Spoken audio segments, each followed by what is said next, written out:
예수님은 하나님께서 크리스마스에 우리에게 주신 위대한 선물입니다. 이 선물을 기대하며 준비하는 대림절이 되기를 바라고, 또 그 선물 대신 예수 그리스도를 모시고 승리하는 우리가 되었으면 좋겠습니다. 그런데 이 땅에 살아가는 사람들 가운데 가장 먼저 예수님을 만난 사람이 예수님의 어머니 마리아죠. 예수님을 직접적으로 가장 먼저 만났고, 그래서 인생이 아름답게 놀랍게 변화된 것을 경험했던 여인, 바로 예수님의 모친 마리아입니다. 오늘 누가는 많은 그 장을 할애해서 마리아의 이야기를 우리에게 들려줍니다. 왜 누가는 이렇게 상당한 시간을 들여서 마리아 이야기를 우리에게 들려줄까요?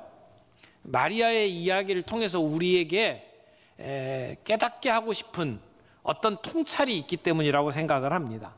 우리 모든 그리스도인들이 따라가야 할 어떤 삶의 본보기로서 이 마리아를 우리에게 소개해주고 있다고 생각합니다.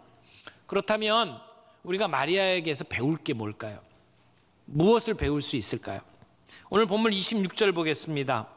여섯째 달에 천사 가브리엘이 하나님의 보내심을 받아 갈릴리 나사렛이란 동네에 가서, 여기 먼저 시점을 이야기할 때 여섯째 달에라고 돼 있어요. 그럼 뭐가 시작되고 여섯째 달인가요? 그 바로 앞부분에 사가랴의 아내 엘리사벳이 세례 요한을 임신한 이야기를 합니다. 그래서 아이를 가진 지 6개월이 되었을 때에 라고 하는 말을 지금 우리에게 들려주고 있는 거죠. 하나님은 하나님의 일들을 그 때에 맞춰 이루어 가십니다. 하나님의 시간표가 있단 말이에요. 하나님의 역사는 다 때가 있습니다. 그 때가 되면 지체 없이 하나님은 역사를 이루어 주십니다.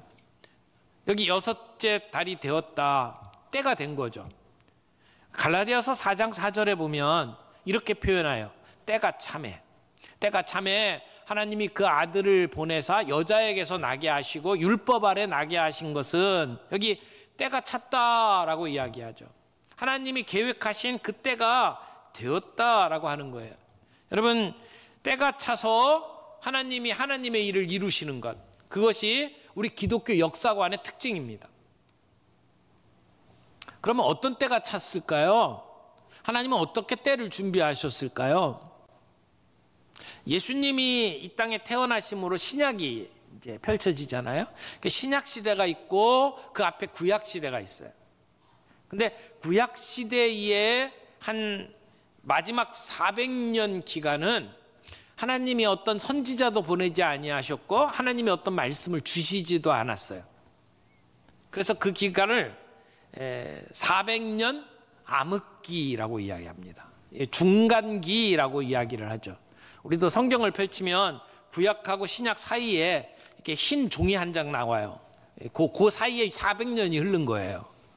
근데 그 기간 동안 하나님은 예수님이 오실 수 있는 준비를 하셨어요.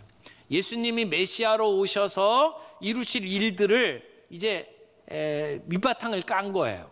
어떤 일을 하셨나 살펴보면, 첫 번째는 언어를 준비하셨어요. 이 400년 기간에는 헬라, 그리스라고 하는 나라가 통치했었고, 그리고 난 다음에 이어서 로마가 통치하죠. 이게 강력한 제국입니다. 근데 헬라가 통치를 할 때는 점령한 모든 지역의 사람들이 헬라어를 쓰도록 만들었어요. 헬라 사람들은 문화를 굉장히 중요하게 여겼죠. 그리고 뭐 유명한 그리스의 철학자들 우리가 잘 알잖아요. 그런 어떤 문화가 발달한 그러한 나라였습니다. 특별히 이 언어를 가지고 온 세계를 하나로 묶어내는 역할을 했습니다. 그런데 이게 왜 중요하냐면, 예수님이 이 땅에 오셔서 하나님 나라의 복음을 선포하셨을 때에 그 복음이 전 세계에 퍼져갈 수 있는 준비를 해놓으신 거죠.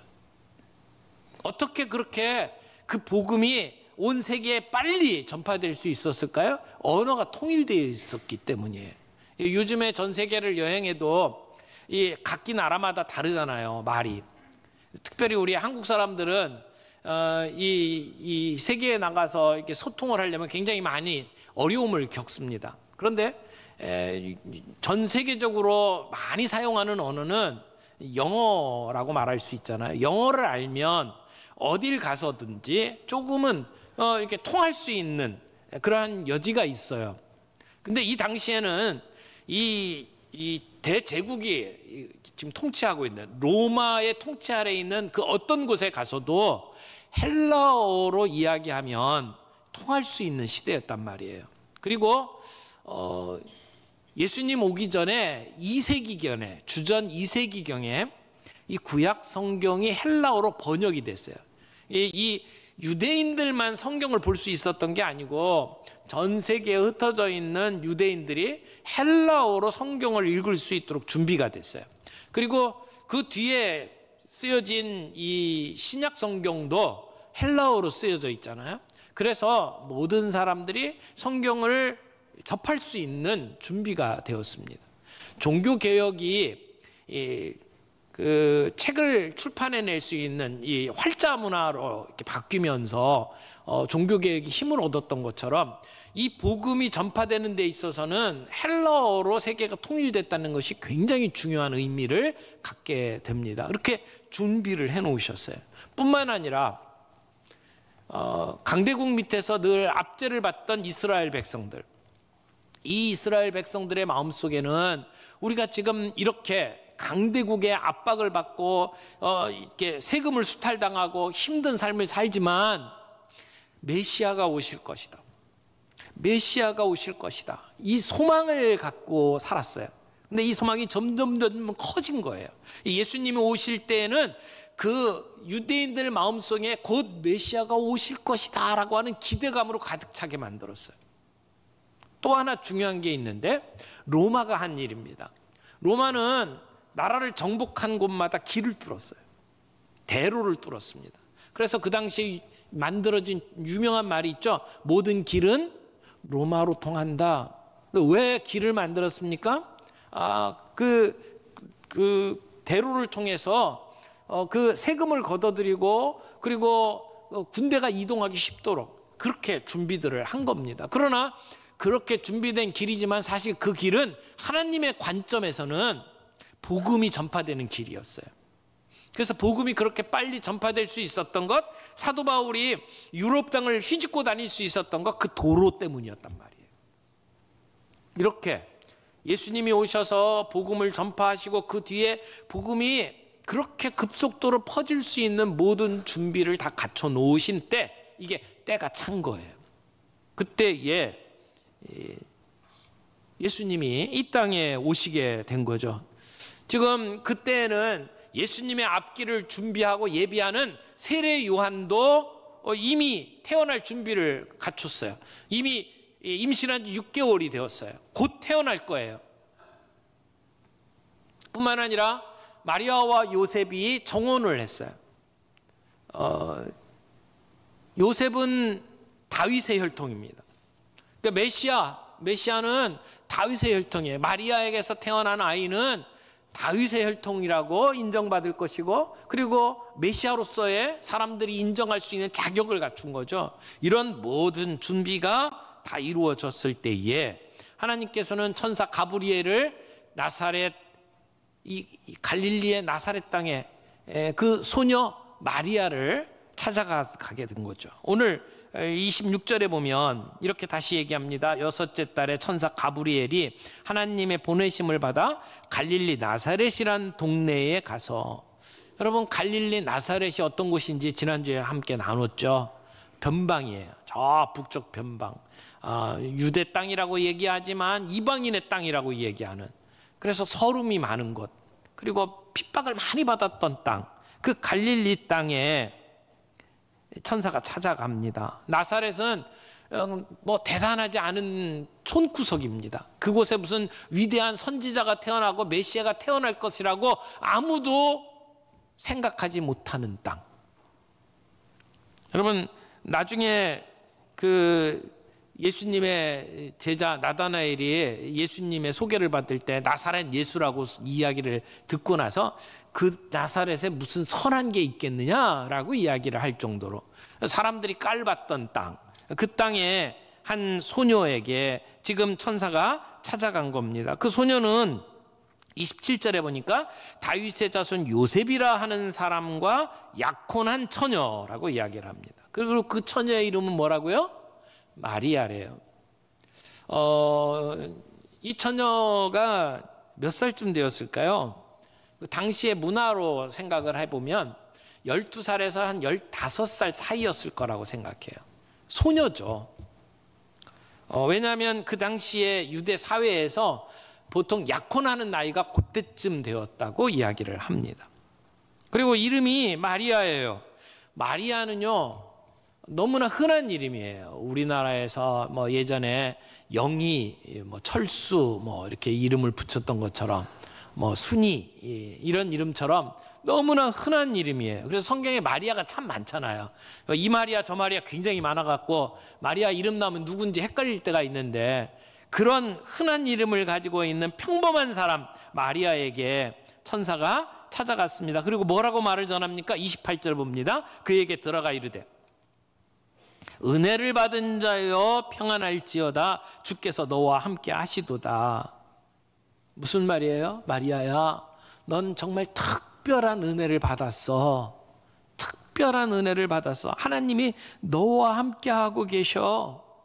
그렇게 이야기를 하고 있는 겁니다. 자, 이 상황에서 마리아가 보여준 반응들을 우리가 살펴보면서 우리가 신앙인으로서 어떻게 살아가야 될지, 우리의 자세, 태도에 대해서 몇 가지 통찰을 함께 나누기를 원합니다. 첫 번째는 열린 마음으로 숙고하십시오. 열린 마음으로 숙고하라. 29절 보세요. 이 처녀 마리아가 천사의 이야기를 듣고 어떻게 반응합니까? 29절. 천사가 그 말을 듣고 놀라 이런 인사가 어찌함인가 생각하며, 이런 인사가 어찌함인가 생각했대요.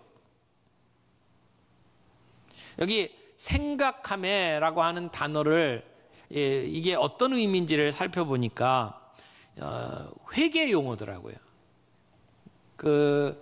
예산을 이렇게 가지고 그 비용을 어떻게 썼는지 이렇게 따져보는 것, 감사하는 것을 얘기하는 그런 회계 용어예요. 그러니까 지금 마리아는 천사가 찾아와서 자기에게 너는 특별한 은혜를 받았다라고 이야기를 할 때에 따져보는 거예요. 이성을 가지고 생각을 하고 숙고를 하고 있는 모습입니다. 물론 지금 마리아는 굉장히 놀랐을 거예요. 천사가 우리의 눈앞에 나타나면 누구든지 다 놀랄 거예요. 우리가 경험하지 못했던 일들을 경험하는 거잖아요. 지금 내 앞에 있는 존재가 천사인가 궁금해할 겁니다. 그리고 지금 이게 무슨 일인가 굉장히 놀랐을 거예요.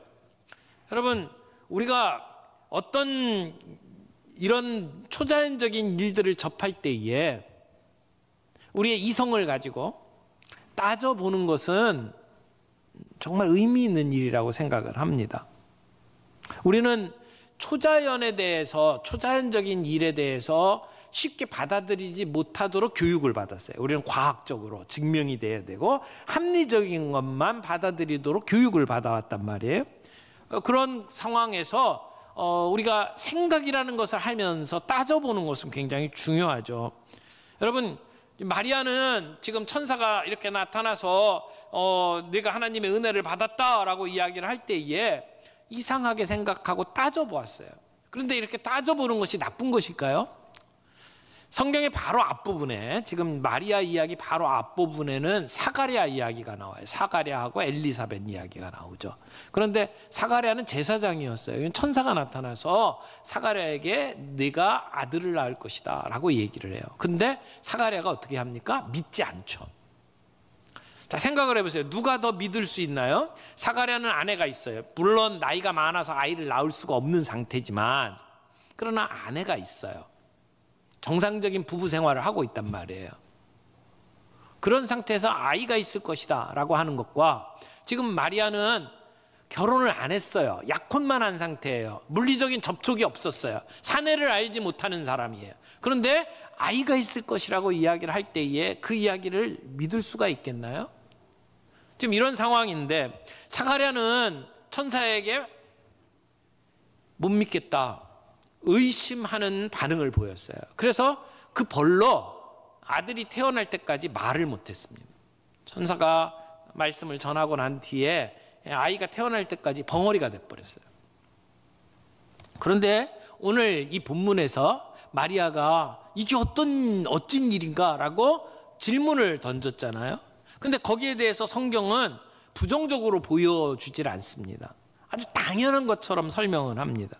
그래서 우리가 질문을 던지고 의심을 하고 회의를 하는 모습도 두 가지로 나타날 수 있지 않을까 하는 생각을 합니다. 사가랴처럼 이건 불가능해 라고 마음을 접는 회의가 있고, 지금 마리아는 이 불가능한 상황인데 나에게 설명을 좀 해주세요.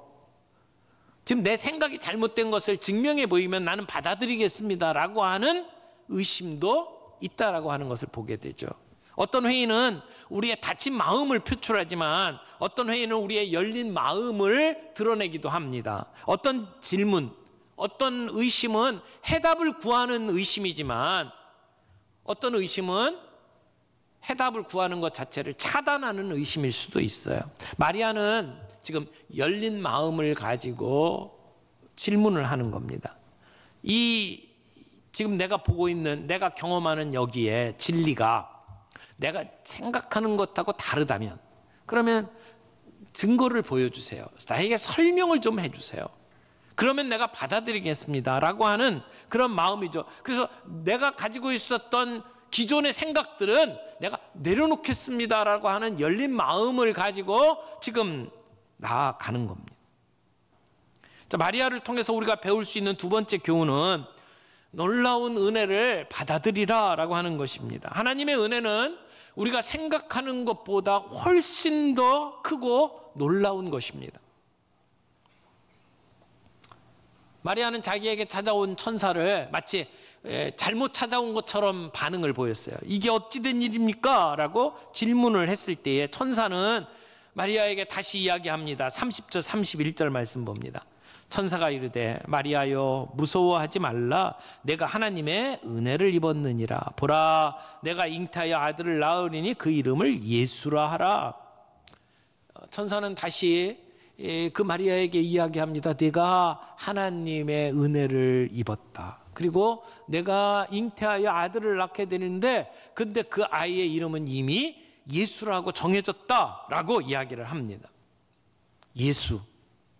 예수라는 말이 무슨 의미인가요? 구약성경에 여호수아라고 하는 이름이 나오는데 같은 뜻이에요. 그러니까 여호수아가 히브리식의 이름이라고 한다면 그것을 헬라식으로 바꾸면 예수예요. 여호수아는 여호와는 나의 구원이시다 그런 뜻이죠. 여호와는 나의 구원이시다. 그러니까 예수라고 하는 이름도 구원이에요. 그래서 예수, 마태복음을 보면 자기 백성을 저희 죄에서 구원할 자라고 소개를 하고 있습니다. 지금 마리아는 하나님의 특별한 은혜를 입었어요. 어떤 은혜요? 우리 온 인류를 죄에서 구원해내실 예수님을 잉태하는 은혜죠. 놀라운 은혜입니다. 저 나사렛 갈릴리의 조그만 동네예요. 거기에 시골뜨기 평범한 처녀입니다. 그런데 그 마리아에게 지금 이 특별한 은혜가 임한 겁니다. 마리아는 자기 자신을 가리켜서 내가 비천한 자라고 이야기를 했어요. 그런데 하나님은 그 마리아를 특별히 생각해 주셨습니다. 그래서 예수님의 어머니가 되는 은혜를 주신 겁니다. 세 번째, 말씀대로 이루어지도록 순종하라. 말씀대로 이루어지도록 순종하라. 여러분 마리아의 유명한 고백으로 돌아가 볼까요? 38절 다 같이 읽겠습니다. 38절 마리아가 이르되 주의 종이오니 말씀대로 내게 이루어지다 하매 천사가 떠나가니라. 여러분 마리아가 순종합니다. 내게 이루어지이다. 그런데 그냥 앞뒤 가리지 않고 덮어놓고 맹목적으로 아멘 하는 게 아니잖아요. 지금 따질 걸 따져봤어요. 그래서 이해가 된 겁니다. 신학적으로 이해를 하고 있는 거예요. 그냥 너 힘센 사람이 너 이러면 죽어, 그래서 어쩔 수 없이 동의하는 게 아니고 질문을 하고 내게 주어진 그 답들을 면밀히 살펴보고 그리고 동의가 된 거예요. 그러면서 나를 주님 앞에 드리는 거예요. 순종하는 거예요. 그러면서 뭐라고 얘기를 합니까? 나는 주님의 여종입니다. 나는 주님의 종입니다. 사실 이렇게 순종을 했을 때에 벌어질 일을 생각을 해보세요. 그 나라의 문화를 가지고 생각을 해보세요. 약혼을 했어요. 아직 남편을 가까이 안 했어요. 근데 아이가 생겼어요. 그러면 그 주변에 있는 사람들에게 어떤 손가락질을 받을지 마리아는 알고 있었을 겁니다. 어떤 불이익이 일어날지 몰라요. 만약 요셉이 이 문제를 들춰내고 내가 관계를 안 했는데 아이가 있다, 그럼 어떻게 될까요? 이 결혼 깨질 수도 있는 겁니다. 그런 일들이 있음에도 불구하고 마리아는 순종하는 거예요. 아이가 태어나면 아이는 사생아가 될 수도 있습니다. 그래서 결혼하기 전에 성관계를 가졌든지 아니면 정조를 잃어버렸든지 그렇게 욕먹을 수 있는 상황 속에서도 마리아는 주의 여종이오니 말씀대로 이루어지기를 원합니다. 그렇게 순종하고 있는 겁니다. 이것은 마치 아브라함이 갈 바를 알지 못하고 떠난 것하고 동일한 순종이에요. 믿음의 조상이라고 얘기하잖아요. 그래서 여기 우리가 읽지는 않았지만 55절에 보면 우리 조상에게 말씀하신 것과 같이 아브라함과 그 자손에게 영원히 하시리로다, 그렇게 말씀하죠. 우리 아브라함과 그 자손에게 영원히 하시리로다. 아브라함이 어떻게 믿음의 조상이 되었습니까? 갈 바를 알지 못하고 순종했잖아요.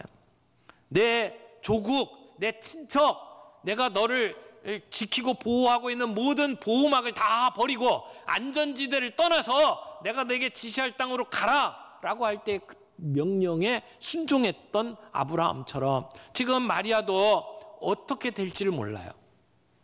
어떤 일이 벌어질지 상상할 수가 없어요. 그럼에도 불구하고 주의 여종이오니 라고 이야기하면서 마리아는 갈 바를 알지 못하고 순종의 길을 떠난 것입니다. 여러분, 믿음의 삶이라고 하는 것이 바로 이런 순종의 여정이라고 말할 수 있습니다. 모든 계획을 다 알아서 가는 게 아니에요. 나 잘 이해하지 못하지만, 난 다 깨닫지는 못하지만, 그러나 주의 말씀이오니 내가 따르겠습니다. 그것이 마리아의 헌신이었습니다. 사랑하는 성도 여러분, 우리에게도 우리의 삶의 모든 문제가 그 이유를 우리가 다 알 수 있는 것은 아니지만 주님이 우리를 이끄시고 우리를 결국은 승리케 만드실 것이다라고 하는 믿음을 가지고 순종하는 삶을 살아가는 것, 이것이 우리의 믿음의 삶이라고 믿습니다. 대저 하나님의 모든 말씀은 능하지 못함이 없느니라. 하나님의 말씀은 결코 실패해 본 적이 없습니다. 우리가 그런 하나님의 능력을 믿고 우리의 자신을 하나님께 드리는 이번 크리스마스가 되기를 바랍니다.